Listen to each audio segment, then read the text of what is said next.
Scarborough south West যেন মিডিয়ার শিরোনাম থেকে সরতেই চাইছে না। গত কয়েক মাস ধরে টানা স্কারবোরো সাউথ ওয়েস্ট মিডিয়ার শিরোনাম দখল করে রেখেছিল দুটি নির্বাচনকে ঘিরে। ফেডারেল বাই ইলেকশন, প্রভিন্সিয়াল নির্বাচনে অন্টারিও লিবারেল পার্টির নমিনেশনের লড়াই, ডলি বেগমের এনটিপি ছেড়ে দিয়ে লিবারেল পার্টিতে যোগদান, এইসব বিষয়গুলো মিডিয়ার আলোচনার কেন্দ্রে ছিল। কিন্তু আজ আবার নতুন করে স্কারবোরো সাউথ ওয়েস্ট মিডিয়ার শিরোনাম দখল করে নিল। এবার অবশ্য সম্পূর্ণ ভিন্ন কারণে।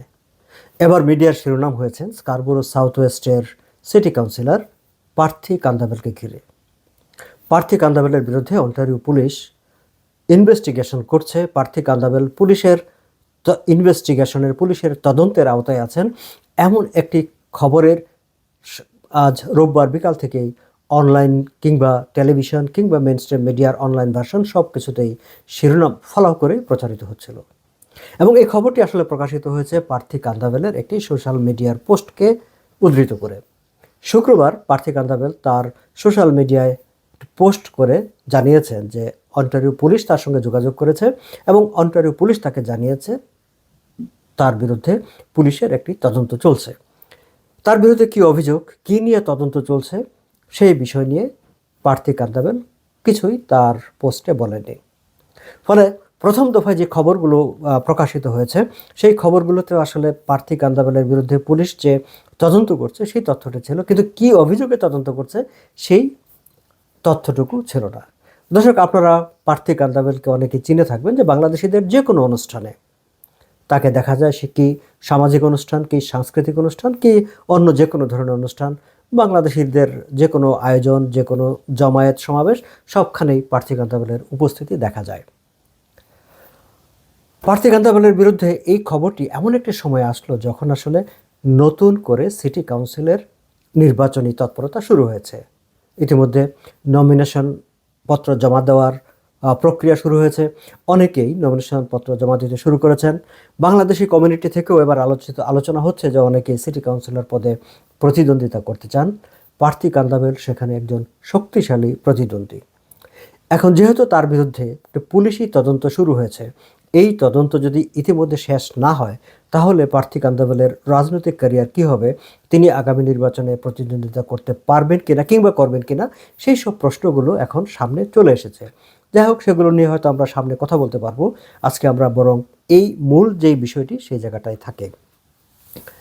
পার্থী কান্দাবেল তার পোস্টে উল্লেখ না করলেও যে তার বিরুদ্ধে কী অভিযোগ, টরন্টো স্টার পরবর্তীতে এই বিষয়টি নিয়ে ইনভেস্টিগেশন করে একটি খবর প্রকাশ করেছে এবং সেই ইনভেস্টিগেশনে টরন্টো স্টার উল্লেখ করেছে যে মূলত টরন্টো পুলিশ সার্ভিসেস পার্থী কান্দাবেলের বিরুদ্ধে অভিযোগটি অন্টারিও পুলিশ সার্ভিসের কাছে পাঠিয়েছে এবং তারই ভিত্তিতে অন্টারিও পুলিশ সার্ভিস এই ইনভেস্টিগেশন শুরু করেছে।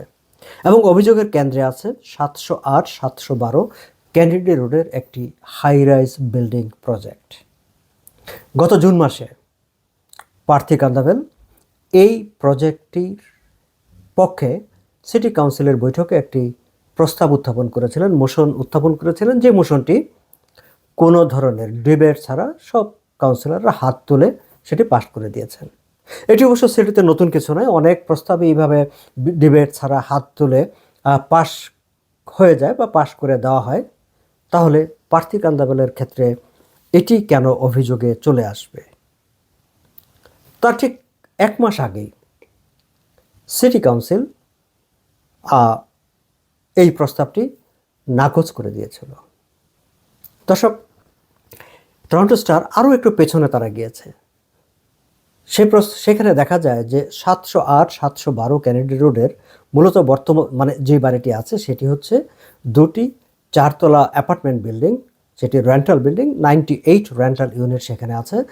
বাড়ির মালিক সেটা আরও অনেক আগে 2022 সালে সিটিতে আবেদন করেছিলেন বাইলো জোন মানে জোনিং বাইলো চেঞ্জ করার জন্য, কারণ তিনি সেখানে দুটি টাওয়ার করতে চান, একটি হচ্ছে 12 তলা আর একটি হচ্ছে 29 তলা, এবং সেখানে প্রায় 509টির মতো ইউনিট হবে, ইনক্লুডিং যে আগের 98টি ইউনিট ছিল সেটি। তার কিছুদিন পরে তিনি আবার তার এই প্ল্যানটিকে সংশোধন করে নতুন করে আপডেটেড অ্যাপ্লিকেশন জমা দেন। সেখানে তিনি জানান যে না, এখানে আসলে একটি 21 তলা আরেকটি 42 তলা টাওয়ার হবে, যেখানে 682 রেন্টাল ইউনিট হবে। সিটির যে প্ল্যানিং ডিপার্টমেন্ট তার আপত্তি জানায় যে না, এখানকার যে অবস্থাটা সেই অবস্থায় এই ধরনের টাওয়ারের অনুমোদন দেওয়া যায় না। বাড়ির মালিক সেটি নিয়ে আপিলে গেছেন এবং ওই প্রক্রিয়াতে আসলে সিটি কাউন্সিল সেই সময় সেটিকে পাশ করেনি, সেটিকে নাকচ করে দিয়েছিল। প্রার্থী কান্দাবেল যেটি করেছেন, তারপরে আবার এই বাড়ির মালিক আবার 4 তলায় এসে যে না, তিনি আসলে 4 তলায় করবেন এবং আরও বেশ কিছু অ্যাডজাস্টমেন্ট করে একটা সেটেলমেন্টের জন্য সিটির কাছে আবেদন করেছিলেন। এবং সেইটিকে ধরে এই যে সেটেলমেন্টের আবেদন বাড়ির মালিকটি করেছেন, প্রার্থী কান্দাবেল সিটিতে সেই মোশনটি উত্থাপন করেছিলেন যেন সেটি পাশ করে দেওয়া হয়, সেটি সিটি কাউন্সিল পাশ করে দেওয়া হয়েছিল। কিন্তু তার আগের দিন কাউন্সিল স্টাফ তারা আবার সিটিতে একটি রিপোর্ট তারা দিয়েছিল। সেই রিপোর্টটি টরন্টো স্টারের রিপোর্টের তথ্য অনুসারে যে কাউন্সিল স্টাফরা এটি পরিষ্কার না যে তারা এটিকে অ্যাকসেপ্ট করেছে অথবা ডিক্লাইন করে দিয়েছিল, কারণ কাউন্সিল স্টাফদের যে রিপোর্টটি সেটি ছিল আসলে কনফিডেন্সিয়াল, ফলে টরন্টো স্টার সেটি জানতে পারেনি। তবে এখন পর্যন্ত টরন্টো স্টারের যে অনুসন্ধান, সেই থেকে বোঝা যায় যে প্রার্থী কান্দাবেল 708 and 712 ক্যানেডি রোডের একটি হাই রাইজ প্রজেক্ট সংক্রান্ত ব্যাপারে ওই বাড়ির মালিকের পক্ষে সিটি কাউন্সিলে একটি মোশন এনেছিলেন, যেটি সিটি কাউন্সিল পাশ করেছে এবং সেটিকে তার মধ্যেই কোনো ধরনের হয়তো অভিযোগ উঠে এসেছে। সেই অভিযোগটি অন্টারিও পুলিশ এখন তদন্ত করছে।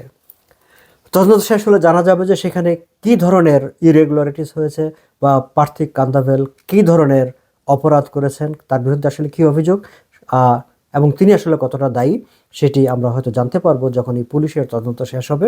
সেই পর্যন্ত আমরা অপেক্ষা করব।